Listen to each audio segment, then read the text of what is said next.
पता बताने वाला नहीं है, कोई ऐसी शख्सियत और जात नहीं है कि जिससे पूछे कि फुला कहाँ मिलेगा, कौन सा इलाका, इलाकों के नाम नहीं, बस्तियों के नाम नहीं, सड़कें नहीं, कुछ नहीं, बस दुनिया है और ये दो इंसान भटक रहे हैं।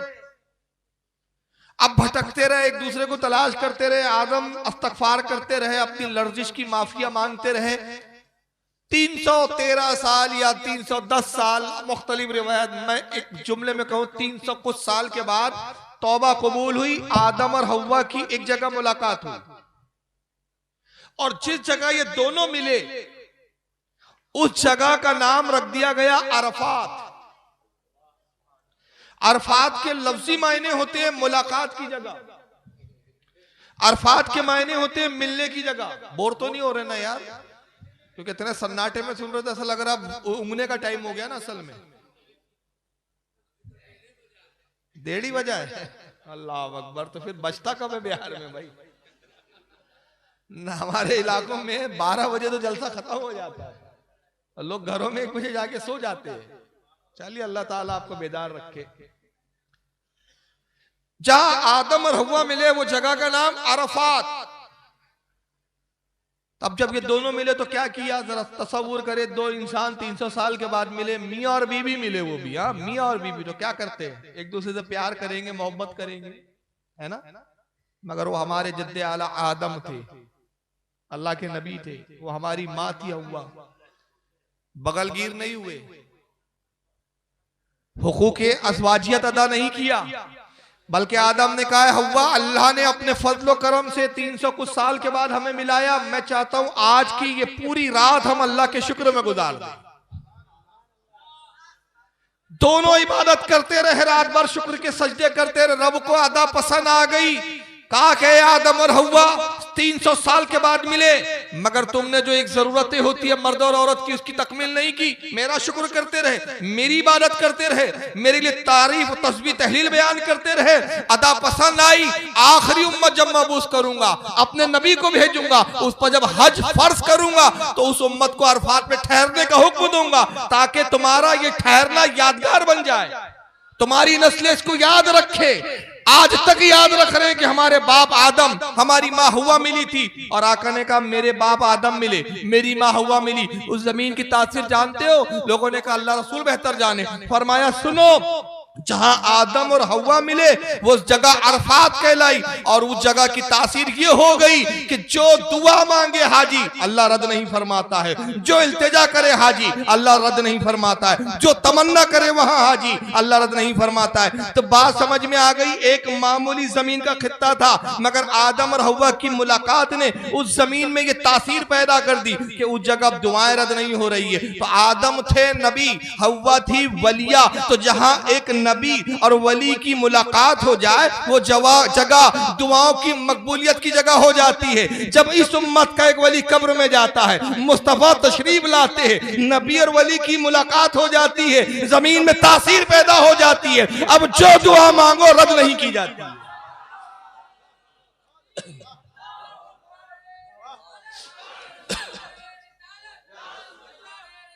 ये है उर्स की अहमियत। आओ उस तारीख को याद करो जिस तारीख को एक नबी और वली मिले। आओ उस जमीन पर अल्लाह की बारगाह में हाथों को उठाओ और इस मुलाकात को वसीला बनाओ। दुआएं रद्द नहीं होंगी। और फिर वली खुश होता है, कहा अच्छा आज की उस तारीख का आए हो तो मुझसे मांगने जिस तारीख को मुस्तफा को देखा था। इस तारीख को मेरी तमन्ना कबूल हुई थी, पूरी जिंदगी इस तमन्ना में गुजारी थी कि मुस्तफा की दीदार हो, मुस्तफा की ज़ियारत हो।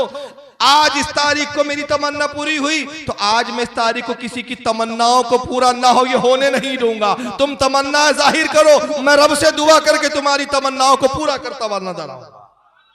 तो मांगो। तो यही वजह है कि हमारे उलमा ने कहा जाओ वली की बारगाह में और उसकी तारीख के दिन क्षमा होकर उनसे दुआएं किया, अपनी तमन्नाओं को जाहिर किया करा। वजह क्या है? औलिया इकराम ये वो होते हैं कि जिनको अल्लाह ने वो इख्तियारात दिए जो आम इंसानों के पास नहीं होते। कुछ लोग कहते हैं हम डायरेक्ट जाएंगे, दरमियान में कोई बीच में नहीं चाहिए, कोई वसीला नहीं चाहिए। उनसे पूछिए इतना ही डायरेक्ट का शौक है तो दुनिया में डायरेक्ट क्यों नहीं आ गया? 9 महीने किस्तों में आया है, एक किस्त नहीं 9 किस्त है, 9 किस्तों में आया। माँ अलग थी, बाप अलग थे, पूरी जिंदगी अलग रहते, तू आता भी नहीं। तेरी माँ तेरी बाप से मिली, तेरा बाप माँ से मिला, तब तू आया। जब तक ना मुलाकात होती, मिलते नहीं, तो हम भी कहते दुआ तब तक रद्द कबूल नहीं होती जब तक वसीले से मिल ना जाए। मिलना जरूरी है, बगैर मुलाकात के कुछ नहीं होता। डायरेक्ट, अच्छा तू डायरेक्ट आया नहीं यार। अल्लाह ताला कादिर नहीं था कि दरख्त से इंसान को पैदा कर देता? कादिर है ना, खुद कहता इन्नल्लाह अला कुल्ली शैइन कदीर, बेशक मैं हर चीज पर, हर चाहे पर कादिर हूं। अंडे में से चूजा निकाल सकता है, जमीन से बच्चे पैदा कर देता, मगर हिकमत थी। इस्लाम दिया रब तबारक व तआला ने, डायरेक्ट देने पर कादिर था, दिलों में ही डाल देता कि मैं खुदा हूं, मेरी इबादत करो। दिलों को पलटने पे कुदरत, दिलों को फेरने पर उसका इख्तियार, दिलों में डाल दिया जाता है एक वहदहू ला शरीक की इबादत करो, सब उसकी इबादत करते। घरों में कुरान उतर जाता, किताब दे दी जाती, आसमान से नाजिल होती, आसमान से घर में टपकती, आप उठा लेते, किताब पढ़ते, अल्लाह की किताब है, आसमान से आई। जैसे बारिश का पानी आसमान से आता है, किताब भी आ सकती थी, इस्लाम भी दिलों में डाला जा सकता था, लेकिन नहीं। इस्लाम दिया तो रसूल बीच में है, कुरान दिया तो रसूल बीच में है, नमाज दिया तो रसूल बीच में है। तो रब कहता है मेरे बंदे अभी ना समझा, मैं मुस्तफा के बगैर तुझसे मिलता नहीं और तू मुस्तफा को छोड़कर मुझसे मिलने की बात करता है। मैं खुदा होकर मुस्तफा को दरमियान में रखता हूं और तू बंदा होकर डायरेक्ट आने की बात करता है। तो ये अजीब डायरेक्ट वाली कौम है, और इस डायरेक्ट ने इनको बड़ा जलील किया। अरे यार ये बात मत करो यार, आप चुप रहो। कैसे जलील किया? एक साहब गए तबलीगी जमात में, जो दरमियान के वसीले को नहीं मानते ना, उनको भी कभी कभी मानना पड़ जाता है, और ना मानो तो देखो क्या क्या खराबियां पैदा होती है। 2 साल के लिए तबलीगी जमात में नाम लिखा दिया अपना। 2 साल गए, 2 साल के बाद जमात से वापस आए तो आते से ही बेगम ने खुशखबरी सुनाई, अजी सुनो जी, मुबारक हो, मैं बच्चे की मां बनने वाली हूं। कहा बेगम मैं तो 2 साल से बाहर था, बच्चा कैसे हो सकता है? का अल्लाह ताला कादिर नहीं है डायरेक्ट दे दे? पूरी जिंदगी तो तुम डायरेक्ट का ही सबक सुनाते रहे। मजबूर होके दबी जबान में कहा बेगम कादिर तो जरूर है, मगर वसीला भी तो जरूरी है। मेरा वसीला तो था नहीं, तो ये आया कैसे? तो बेगम भी चैप्टर थी, हमारे इलाके में चैप्टर बोलते हैं इसी को, यानी बहुत पहुंची हुई थी। फौरन बोलती है तौबा कीजिए, आप तो मुशरिक हो गए, वसीला मांगना शिर्क है, शिर्क कर रहे हैं आप तो।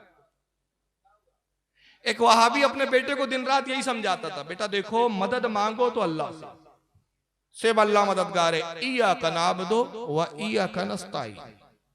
याद बहुत सुनाते वहाबी सूरह फातिहा की, हम तुझी से मदद चाहे, हम तेरी ही इबादत करें, हम तुझी से मदद चाहे।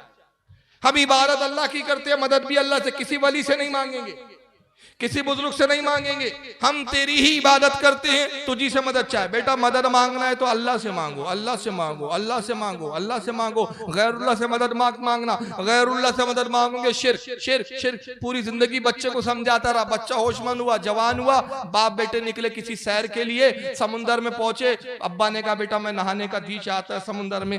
बड़े मियाँ गए, एक लहर आई, डुबकी खाई, डूबने लगे, आवाज दी बेटा बचाओ। तब बेटे ने किनारे से कहा अब्बू इय्याका नअबुदु व इय्याका नस्तईन। गैरुल्लाह से मदद मांगना शिर्क। मर बड्डे डूब के मर, तूने तो सिखाया था मुझे। ये है बेवसीले वाले। लेकिन हम अहले सुन्नत वलियों को इसलिए मानते हैं कि हम जानते हैं हमारे गुनाह, हमारी नेकियों की किल्लत हमारी दुआओं के बीच में रुकावट है। मगर अल्लाह का वली ये है जो खुदा से लेता है, हमें देता है, हमारी इल्तिजाएं सुनता है, खुदा तक पहुंचा देता है। ये एक दरमियानी वास्ता है। और क्या इख्तियार है इनको, मैं हदीस की रोशनी बताऊं। आइए ये हदीस पाक मॉनिटर पे भी देखें, और ताकि बात जो है सबूत के साथ हो। ये सुनन इब्न माजा है, सेहाय सित्ता, 6 हदीस की किताबें जिनको सही हदीस की किताबें कहा जाता है या माना जाता है। उसमें आखिरी नंबर पर ये इब्न माजा, जिनको वाबड़े भी पढ़ते हैं, दारुल मारिफा से छपी है, बैरूत का नुस्खा है ये। इसकी जिल्द नंबर 3 है, हदीस नंबर 4115। इमाम इब्न माजा कहते हैं, उन्होंने पूरी सनद बयान करके कहते हैं कि हजरत माज इब्न जबल से हदीस रिवायत है। माज इब्न जबल बड़े जलील व कद्र साहबी है, अशरा मुबशरा में भी है। कहते हैं अन माज इब्न जबल काला काला रसूलुल्लाह सल्लल्लाहु अलैहि वसल्लम अला अखबरों का अन मुल्किल जन्ना। सरकार ने सहाबा से कहा, ऐ मेरे साहबियों, क्या मैं तुम्हें जन्नत के बादशाहों की खबर ना दूं? ये हदीस पाक में कोट कर रहा हूं, कोई किस्से की कहानी नहीं सुना रहा। अला उखबिरो का अन मुल्किल जन्ना, ऐ मेरे साहबियों, क्या मैं तुम्हें जन्नत के बादशाहों की खबर ना दूं कि जो रहते तो जमीन पर है लेकिन बादशाहत उनकी जन्नतों में चलती है। कुल तो बला, साहबा ने कहा रसूल अल्लाह, जरूर जरूर आप हमें जन्नत के बादशाहों की खबर दीजिए। कौन है जन्नत के बादशाह? काला रजुलुन ज़ईफुन मुस्तज़अफुन ज़ू तिमरैन ला युबाहु लहु। का जन्नत के बादशाह वो हैं कि दुनिया में बाज़ाहिर कमजोर नजर आते। रजुलुन ज़ईफुन, ये वो लोग हैं जो कमजोर है, ये वो अशखास है जो देखने में कमजोर ऐसे लगते हैं कि इनसे ज्यादा कमजोर कोई मखलूक नहीं। मुस्तज़अफुन, और हाल ये है कि नातवा है, लाचार है, बज़ाहिर बेबस और नातवा नजर आते। ज़ू तिमरैन, लिबास फटे हुए हैं, पोसीदा है, पुराने हैं, मामूली सा लिबास पहनते हैं, मामूली से इंसान दिखते हैं, कमजोर और नातवा दिखते हैं, दुबले हैं, पतले हैं। हाल ये है कि आंखें धसी हुई है। ला युबाहु लहु, इनकी कोई परवाह भी नहीं करता, कोई अहमियत भी इनको नहीं देता। लौ अक़सम अलल्लाहि लअबर्रा, मगर मकाम ये है, शान ये है कि अल्लाह पर भरोसा करके, अल्लाह पर एतमाद करके कसम खा ले किसी बात के लिए तो अल्लाह उनकी बात को रद्द नहीं फरमाता है। वो जो कह दे उसको कबूल कर लिया। ये कौन है? ये औलियाए मजजूबीन है। और ये वहां भी देख के समझता है कि मैंने सऊदिया की गुलामी की तो मैं तो इतना अमीर बन गया, और अगर ये वली साहिब इख्तियार है तो ये भूखा क्यों है, फिर ये फाका क्यों करता है, ये मामूली घर में क्यों रहता है? तो मैं हक पर हूं इसलिए कि मैं अमीर हूं, सऊदिया की रियाल मुझे मिल रही है। अगर ये अल्लाह का वली, ये मजहब सच्चा होता तो इसमें गरीब नहीं होते, इसमें गुरबा नहीं होते, इसमें मिस्किन नहीं होते। आज सुन्नी जमात में गुरबा ज्यादा, मिस्किन ज्यादा, और उस जमात का जो वली होता है वो बड़ा सादा जिंदगी गुजारता है, लिबास भी बड़े मामूली होते, फटे पुराने होते, मगर कौम कहती है अल्लाह का वली है, अल्लाह का वली। ये कहते हम वली नहीं मानते। अगर ये वली होता, इख्तियार रखता, तो ये अपने लिए भलाइयां जमा कर लेता, अपने लिए दौलत जमा कर लेता। ये तो खुद फाका कश है, ये खुद फाके से है। मगर रसूल बता रहे इसके फाके को ना देखो, उसके लिबास को ना देखो, उसकी कमजोरी को ना देखो। अरे ये राजी बर रजा है, शान ये है कि ये जन्नत का बादशाह है। बादशाह इसकी चलती है जन्नत में। कैसी चलती है? एक वाकया में जिम्न में इस हदीस की ताईद में या हदीस के मफहूम को अच्छे तरीके से समझाने के लिए एक वाकया मैं अर्ज करूं, और वाकया शायद सुना भी होगा आपने। बगदाद का वाकया है ये। हारून रशीद, खलीफा हारून रशीद का जमाना, बड़े नेक सीरत बादशाह गुजरे खलीफा हारून रशीद। अपनी बेगम जुबैदा के साथ सैर के लिए निकले हैं, बग्गी में सवार है, बग्गी चल रही है, शहर के बाहर सैर करते करते बाहर निकल गए, देखा रेत का एक टीला है, रेत के टीले पर एक मजजूब बैठा हुआ है, दीवाना है, लिबास फटे हुए है, पुराना बोसीदा है, बालों में मिट्टी भरी हुई है, वही कमजोर है, नातवा है, गोया जो हदीस में हुलिया बताया गया पूरा उस पर शादी करता है। और कर क्या रहा है वो दीवाना, वो मजदूर? रेत को जमा करके उसकी झोपड़ियां बना रहा है, जैसे बच्चे रेत के किनारे बैठ के झोपड़ी बनाते हैं। आप अगर बॉम्बे वगैरह जाएं तो देखेंगे चौपाटी वगैरह पे बच्चे रेत की झोपड़ियां बनाते हैं। जुबैदा ने जैसे ही देखा, बग्गी रुकवाई, कोचवान से कहा रोक दे बग्गी, रोक। बग्गी रोकती गई, जुबैदा बग्गी से उतरी, करीब पहुंची, उस दीवाने के कहा अस्सलाम वालेकुम। उसे सर नहीं उठाया, बस बगैर सर उठाई जवाब दे दिया वालेकुम अस्सलाम। सरकार क्या कर रहे हैं आप? कहा देखती नहीं जन्नत के महल बना रहा हूं। बना तो रहे झोपड़ी थे, मगर क्या फरमाया? जन्नत के महल बना रहा हूं। तो जुबैदा कहती है हुजूर बेचिएगा, महल दीजिएगा, एक महल हमें भी दे दीजिए। कहा जुबैदा मलिका सुनो, फ्री में नहीं देते, कुछ रकम देनी पड़ेगी, खरीदना हो तो खरीद लो, रकम दो, महल ले लो। कहा हुजूर क्या कीमत है? कहा 1 दिरहम, चांदी का एक सिक्का। जुबैदा ने 1 रुपया निकाला, दे दिया। यकीन कर लिया कि बुजुर्ग कह रहे सच है। क्यों? इसलिए कि वो सुन्नी थी, उस जमाने में कोई वहां भी होता ही नहीं था, ये तो नई पैदावार है, टन सुन्नी थी।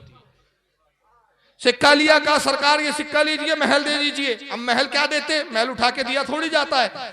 हाथ से लिया, रेत के तूते को जो बनाया था, जो झोपड़ी बनाई थी, हाथ से तोड़ा, कहा जा ये महल तेरा होगा, ले ले। जी सरकार शुक्रिया, सलाम किया, बग्गी में आके बैठी। हारून रशीद बग्गी से देख रहे हैं मंजर का, जुबैदा कितनी दीवानी हो तुम, कितनी पागल हो तुम, कितनी नासमझी का काम किया। एक दीवाने पागल इंसान को 1 रुपया दे दिया, वो सिक्के की अहमियत को क्या समझेगा? कुछ देर उछालेगा, हथेली पे रखेगा, खेलेगा, फेंक देगा। किसी फरदाने को देती, किसी अकलमंद को देती, उसके काम आता, खाता पीता इस्तेमाल करता। एक दीवाने पे फजूल खर्च, सिक्का रुपया खर्च कर दिया।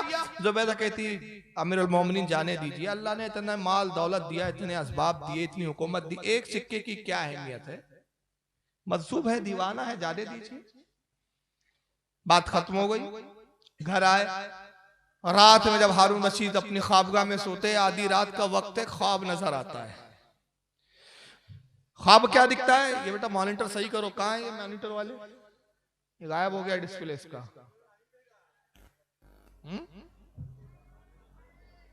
आ गया, कोई लूज हुआ है वो कनेक्शन।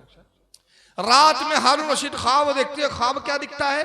ख्वाब ये है कि जन्नत में सैर कर रहे हैं, सैर करते करते पहुंचे, एक बड़ा खूबसूरत सफेद गुंबद नजर आया, बड़ा गुंबदनुमा महल है, बड़ा सफेद खूबसूरत चमकदार, रोशनी इतनी कि हद्दे निगाह तक रोशनी फैली हुई है। करीब पहुंचे तो उसके सदर दरवाजे पे लिखा था कसरे जुबैदा, जुबैदा का महल।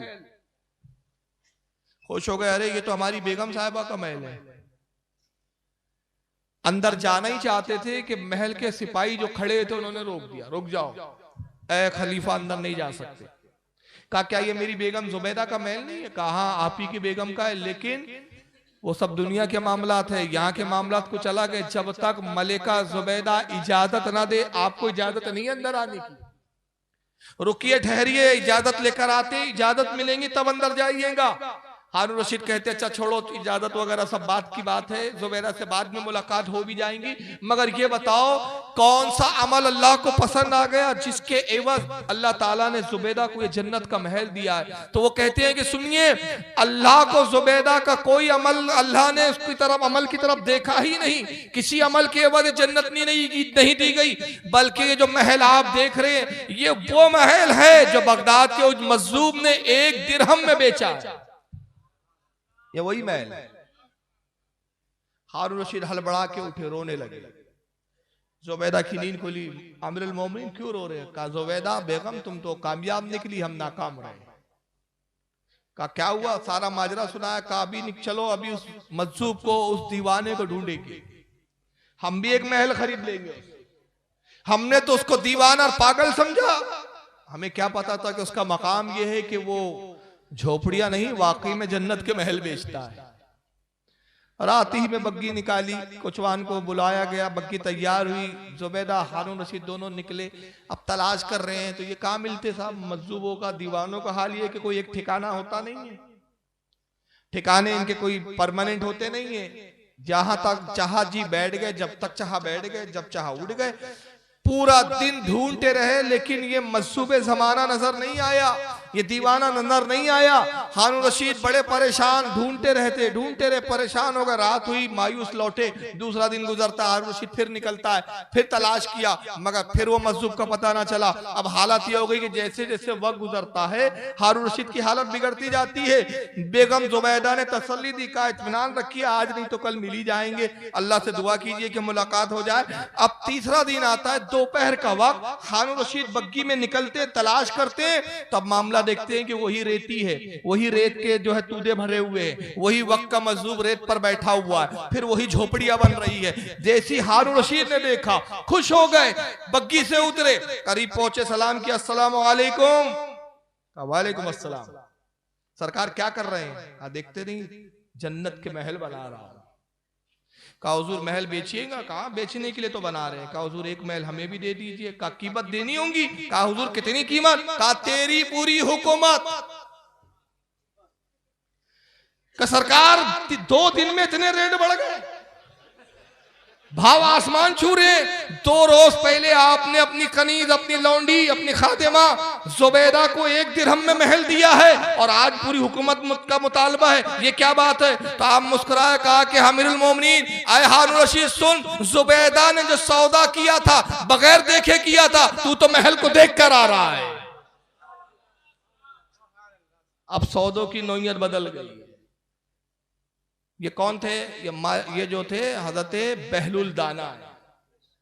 तारीख में इस वली का नाम बहलुल दाना आता है, और इस वाक़े से बहलुल दाना ने समझाया कि वली से अकीदत रखो, आजमाइश मत करो, सिर्फ अकीदत रखो, सब कुछ मिलेगा, और आजमाने के तौर पर करोगे तो फिर सौदे तुम नहीं कर पाओगे। और बताया कि हमारे हालात को मत देखो, हमारी बेबसी को ना देखो, हमारे कपड़ों को ना देखो, अल्लाह ने हमें मकाम वो दिया, हमारी शान ये है कि चलते जमीन पर है, बैठते जमीन पर है, मगर सौदे जन्नत के महलों के करते हैं।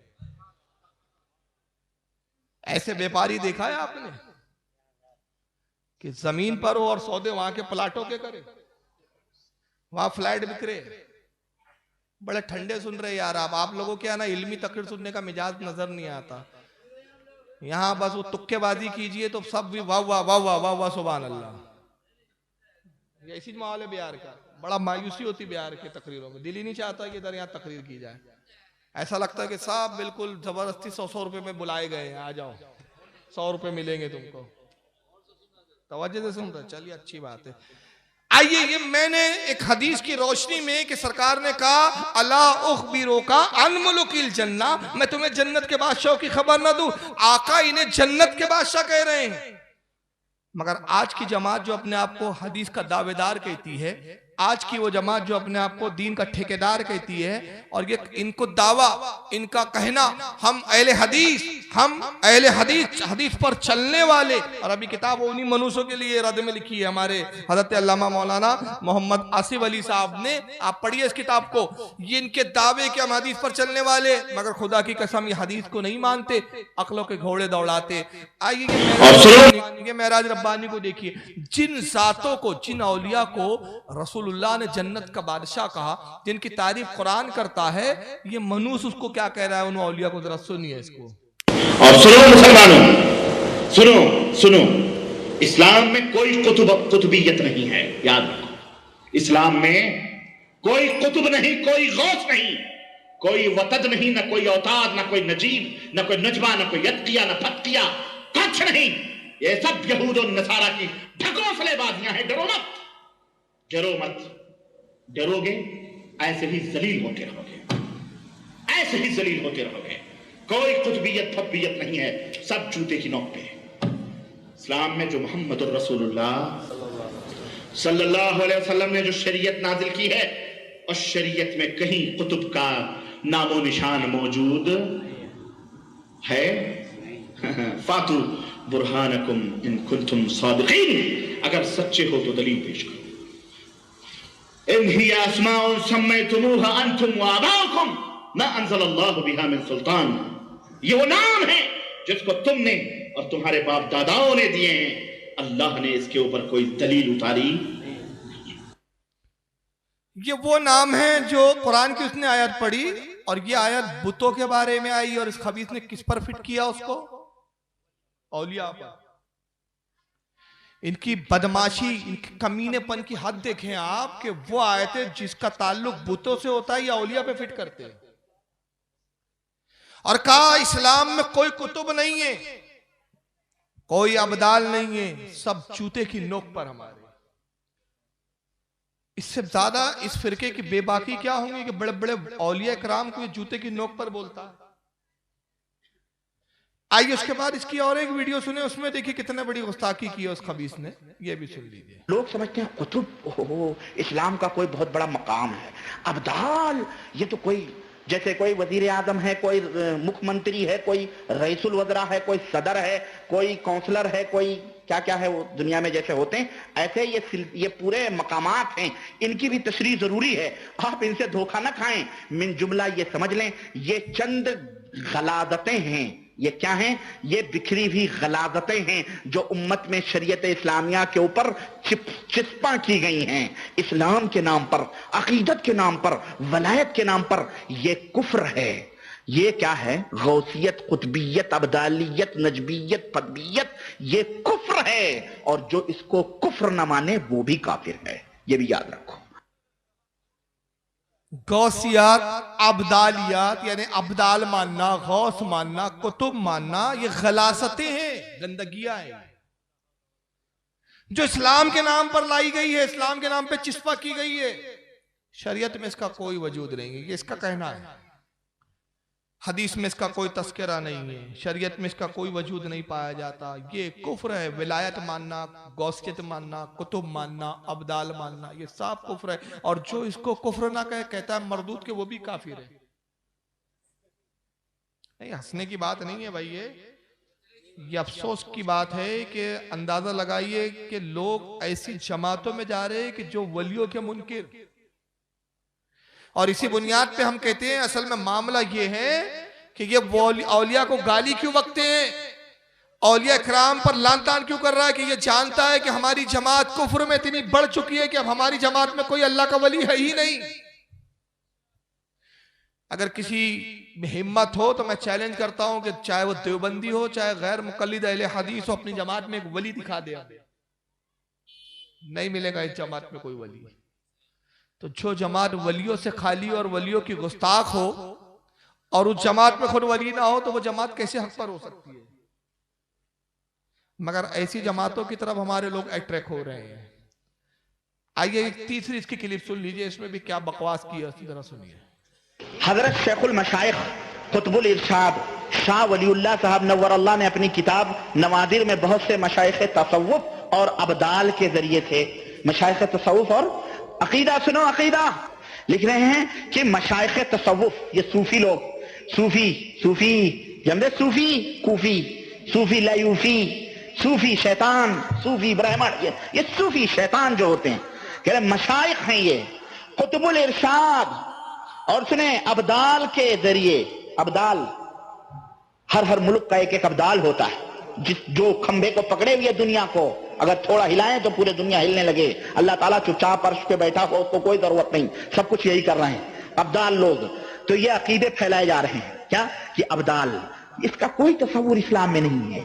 ये सब ब्राह्मणों से आई हुई चीजें हैं, यहूदियों नसरानियों की हैं। लेकिन ये हजरत शेखुल हदीस किस हमारे यहाँ लोग सुनते हैं ना, ये कुतुब हैं, ये अब्दाल हैं, ये फला है, ये फला, लोग सोचते हैं ये बहुत, ये कोई दर्जा है। ये कोई दर्जा नहीं है, शैतानियत का दर्जा है। ये कोई दर्जा नहीं है, शैतानियत का दर्जा है, इस्लाम का दर्जा नहीं है। कुतुब, अब्दाल, ये सब क्या है? कह रहा है शैतानियत के दर्जे। सूफी बोलते हैं ना भाई, फला हजरत सूफी साहब, सूफी, ये कुफी, लायूफी। ऐसा लग रहा है इसकी माँ जो थी ना बड़ी झगड़ालू रही होगी। हमारे नागपुर में ऐसी औरतों को बोलते कचकची औरतें, कच कच कच कच करती है। पानी, वो नल, हमारे नल होते हैं ना, बोरिंग नहीं होती, नलों पे पानी भरेंगी तो लड़ेंगी, पड़ोसन से लड़ेंगी।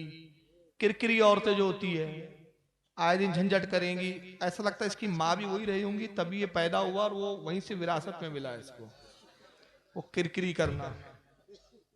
इसका इस्लाम में कोई तस्वुर नहीं है। इसकी वजह क्या है मालूम है कि इस तरह के एतराज क्यों करते हैं ये लोग? उनको पता है कि सुन्नी लोग पढ़ते नहीं है बेचारे, हदीसों की तरफ जाते नहीं है सुन्नी लोग। सुन्नी लोगों का तो हाल यह है कि बस अल्लाह ही मालिक है। इस वक्त अगर रुए जमीन पर सबसे गवार कामिल जाहिल फिरका कोई है तो वह अहले सुन्नत रह गया अभी। न कुछ सीखते हैं, न सीखने की जस्तजू है, न कुछ है, बस नारे तकबीर अल्लाह अकबर इसी में खुश है, बस ये उसका फायदा उठाते हैं। एक नौजवान हमारे यहाँ पढ़ता है, लिखता है, काबिल बनता है, सऊदी अरब जाता है नौकरी के लिए, माल कमा के आऊंगा, घेर लेते हैं, कहते भाई सऊदी आए हो, इस्लाम यहाँ से निकला, तुम्हारे हिंदुस्तान में क्या ये कुतुब अब्दाल क्या क्या क्या क्या मान रखे, इस्लाम में कोई वजूद नहीं है, सब शैतानियत के दर्जे है। यहाँ कोई कुतुब देखा तुमने? यहाँ कोई अब्दाल देखा? यहाँ कोई दरगाह, कोई मजार, चादर, गागर, उर्स देखा? यहाँ पर अरब में है कुछ नहीं है। वो तुम्हारा इस्लाम ढकोसले वाला इस्लाम है, ओरिजिनल तो इस्लाम यहाँ से है। उसको सुनाते देखो हदीस में जिक्र नहीं, ये नहीं, बेचारे को मालूमात तो होती नहीं है, पढ़ा ही नहीं, कभी बताया नहीं गया, कभी सिखाया नहीं गया। गया था दौलत कमाने, दौलत तो ले आता है, साथ में ईमान गवा के आता है। और फिर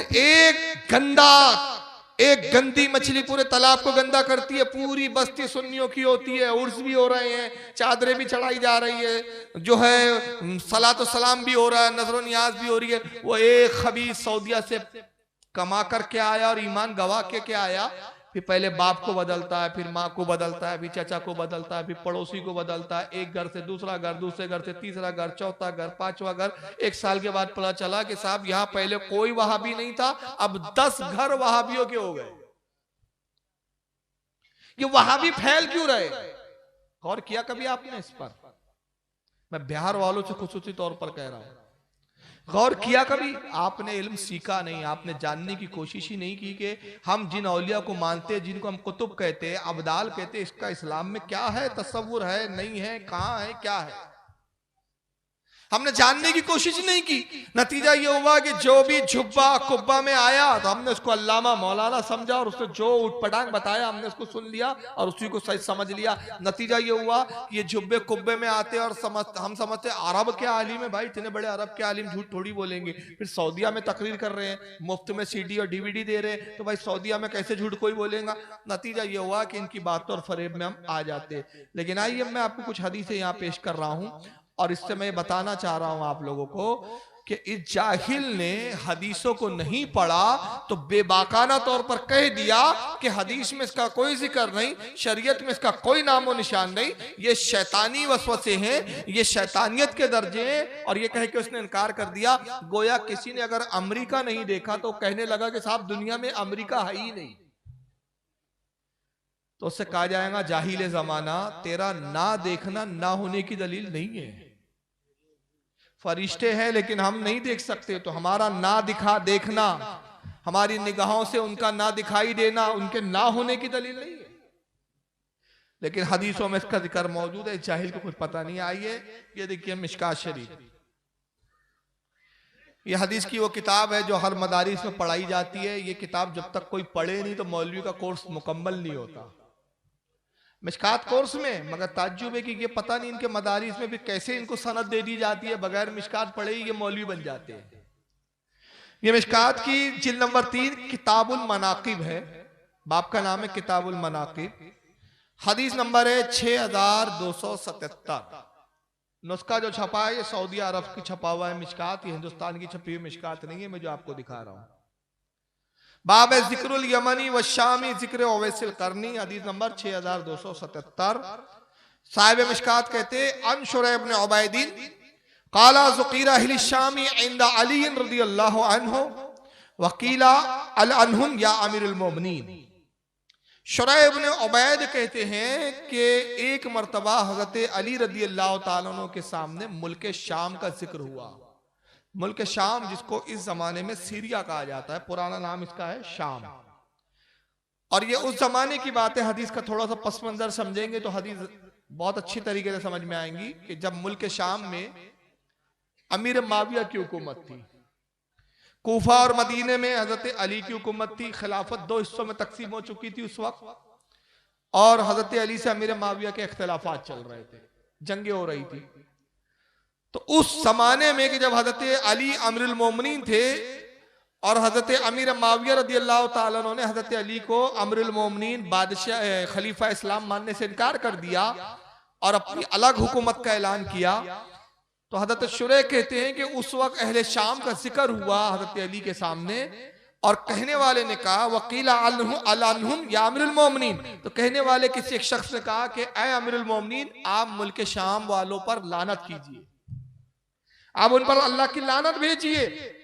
काला ला इन्नी समीतु रसूलुल्लाह सल्लल्लाहु अलैहि वसल्लम यकूल, हजरत अली ने फरमाया, मौला कायनात ने फरमाया, नहीं हरगिज नहीं, मैं मुल्क शाम के रहने वालों पर लानत नहीं कर सकता, इसलिए कि मैंने आका रसूलुल्लाह सल्लल्लाहु अलैहि वसल्लम को ये कहते हुए सुना कि मेरे आका ने फरमाया अल अब्दाल यकूनून बिशामी व हुम 40 रजूला, अल्लाह के रसूल ने फरमाया लोगों मुल्क शाम में 40 अब्दाल रहते हैं।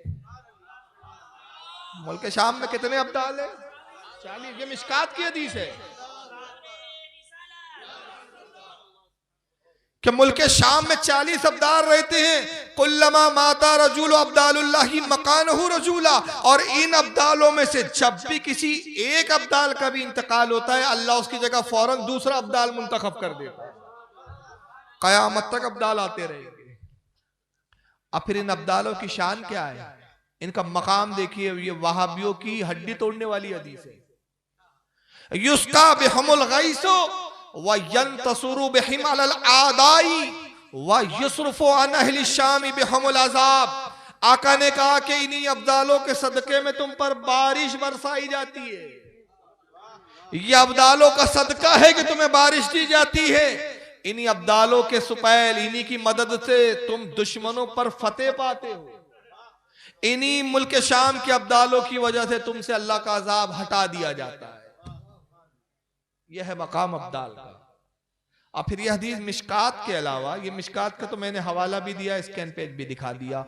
मिशकात के अलावा ये मुस्नद अहमद, जो इमाम अहमद इब्न हम्बल की हदीस की किताब है, बहुत बड़े इमाम है इमाम अहमद इब्न हम्बल मसलक के। इमाम बुखारी के ये उस्ताद है, इमाम मुस्लिम के दादा उस्ताद है। उनकी अल मुस्नद जिल्द 1 सफ़ा 122 पर भी हदीस उन्होंने लिखी है। इसको इमाम तबरानी ने माजमुल कबीर जिल्द 10 सफ़ा 63 हदीस नंबर 10,390 पर भी लिखा है। ये अब्दालों का जिक्र आया। आइए अब दूसरी हदीस देखें। ये हदीस की किताब है जिसका नाम है मजमाउज़ ज़वाइद। ये अल्लामा इमाम हैसमी, बहुत बड़े वक्त के इमाम गुजरे, उन्होंने कई जिल्दों में हदीस की किताब को जमा किया। इसकी जिल्द नंबर ये 10 है और इसकी हदीस नंबर 16,673